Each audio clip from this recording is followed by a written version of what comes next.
Hi, my name is Tanya and welcome to Utility Jane. Today we are making up a big batch of spaghetti, some sourdough, attending to my sourdough starter, and refilling my lemon and rosemary cleaner. Before we get onto that, I've got a big pot of water on and heating while I fold all these tea towels, serviettes, washcloths, get those away, and then by that time my pot will be boiling and I can get the spaghetti in. I have a heap of veg, always a lot of veg in my spaghetti, and just whatever I have on hand. Nothing in particular, no special recipe, just lots of veg.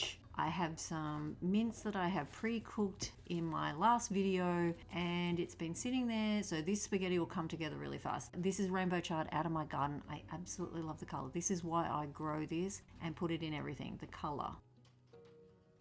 I'm going to get this pasta on. This is gluten-free. It makes no difference really if you're not gluten-free, you just cook your pasta according to the packet. We have sensitivities. I prefer gluten-free. We all prefer gluten-free. And I'm going to get that in, get them moving around so that the water coats individual ones, otherwise they stick together.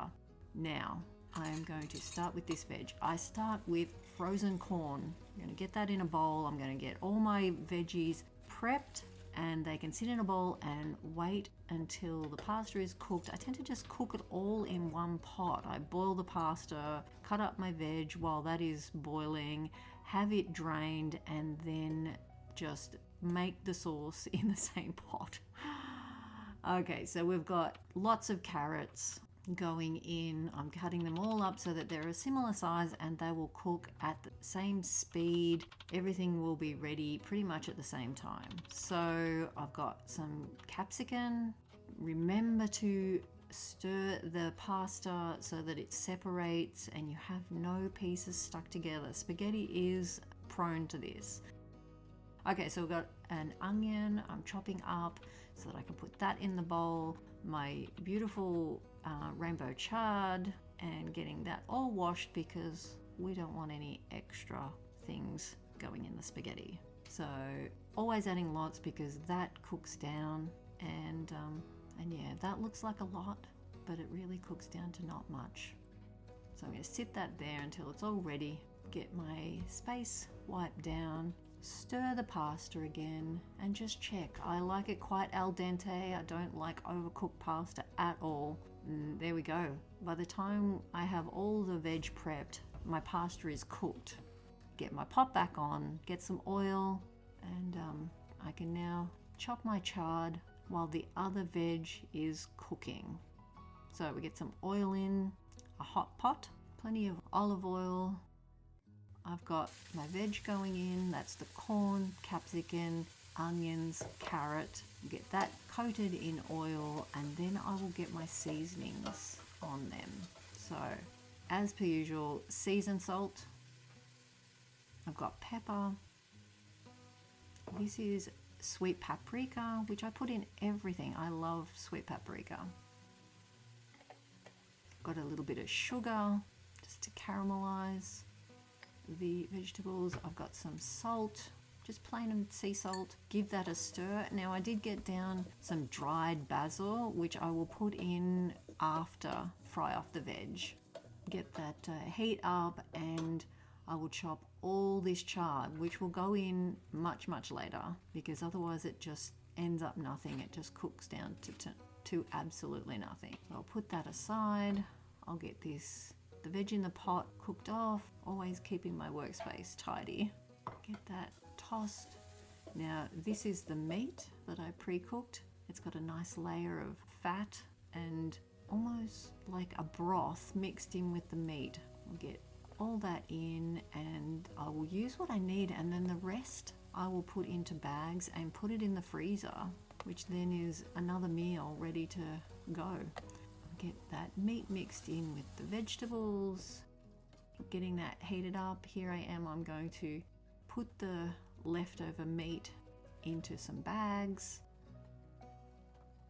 My daughter loves to get these out and just make a quick pasta for lunch. Then I know she's having not just pasta but meat in with it. Makes for a better lunch. Then I flatten them out so that when they do defrost, they defrost fast. Okay, so I'm going to now add some passata, clean the bottle out with that little bit of water, and it just adds a bit more sauce to the meat sauce. And I've got some dried basil going in. We get that mixed through, and lots of tomato paste. Lots of tomato paste. We love tomato paste. Now we get that mixed in, and this is practically done. When you have mince that is prepped or meat that is prepped, meals take minutes. It's fast pasta. So we're letting that just simmer away there while the meat heats up and the tomato cooks through. And now in goes the rainbow chard. Now it looks a lot, but it will cook down. Get a lid on it and let that simmer away. And I almost forgot garlic. That can not be a good thing. But we get that mixed in. It won't really matter. It'll move through the sauce and still taste delicious. And see, that chard has just cooked away. Now, meanwhile, that is simmering. I'm going to empty out this bottle. It has been in there. It's had rosemary and lemons. It's just a lemon cleaner that I use all the time. It's been in there a while and I have ran out, so I'm going to strain this off because this goes through a spray bottle. It must be strained through a fine strainer, and then it's ready to go into spray bottles for when I make up my bench spray. It smells so beautiful. The vinegar smell just disappears when you do this. It sits in this jar under my sink for months until I run out again, and then I get it out and strain it off. And this is what I do. I have some of the vinegar mixture, some dish soap, and then I fill the bottles up with warm water, give them a shake, and that is my bench cleaner. Now here I've washed out the bottle. I had some lemons, so I just cut them in half. They were looking a little shriveled. I raced out to the garden and picked some rosemary, and I'm just going to refill it so that it's ready to go next time I need it. Now if I had left it, it might not have got done for weeks, but it took 10 minutes to wash out the bottle, race out, pick some rosemary, cut up some lemons, and I've got it all ready to go, and it can go back in under the sink and it's there, and it just looks beautiful. How beautiful is that? Okay, look at my sourdough starter. It's looking wonderful. Very full, very full. So we are going to use up some of that. My spaghetti sauce is boiling and it is all cooked down. I'm going to have a taste and just see if it needs any more seasonings and a little bit more salt. I tend to undersalt things when I cook, and then I can fix it up at the end. I'm going to dish up some freezer meals before. As I've said before, my husband works night shift, so I like to have plenty of meals in containers, and this is mine for lunch. I'm going to eat this now because it's lunchtime. Bit of parmesan on top and it is good. No special recipe, just whatever I have with mince and tomato, passata, and we have a meal. And here we go, 2 meals for the freezer and plenty left in the pot. I'm going to make pizza bases. This is my gluten-free sourdough pizza bases.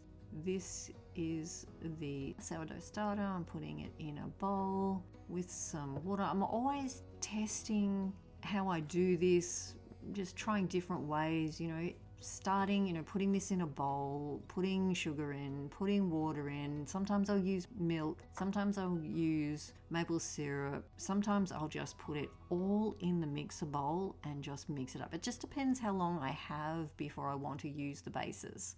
These are the jars I made up in my last video, and I've got an egg and some olive oil, and then I just get that egg beaten up so that it mixes in quite quickly, and mix up the contents of the jar because the gluten-free flour, I've got almond flour, I think I used last time, and psyllium husk powder.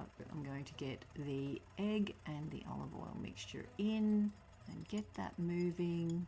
And once that gets going, I will now get the sourdough starter, the water, and the bit of sugar.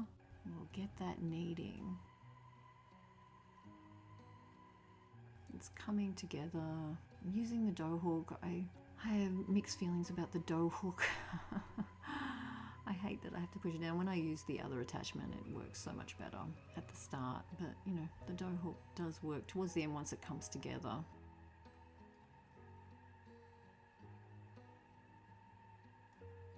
So we get that kneading. I've got my bowl. I'll put some olive oil in there, and then I'll put the mixture in, and then it can sit aside, can rise while I get on with a few other things. And then this will be ready tonight if I want to use it.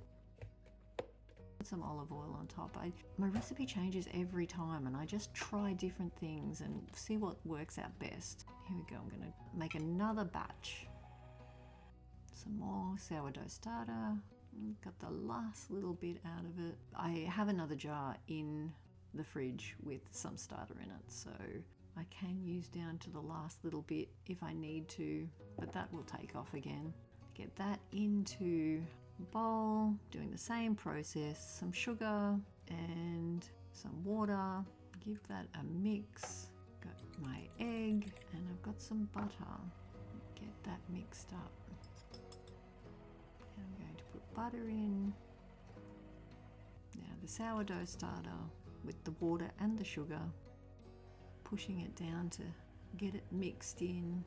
Let the mixer do the work while I can be attending to other things. I get some butter in the bowl so that the dough doesn't stick. Get that. Oh, look at that. That is just so beautiful. Looks really, really good.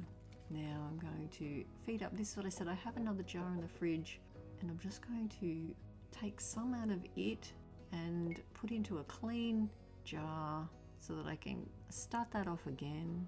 Just halve it out, and I will feed them both and then put one back into the fridge as a little holding position so that I can be working out of the other one. Now that it's cooler weather, I can have it sitting on the bench and be using it up as we go, and it doesn't get out of control that it's rising so much that I don't have anything to use it up.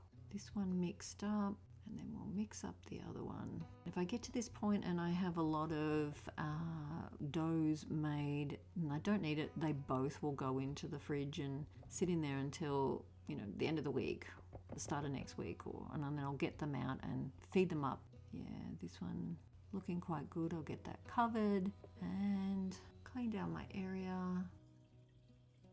Thank you for hanging out with me this afternoon, and I hope you have a great day, and I hope to see you in the next one. Bye for now.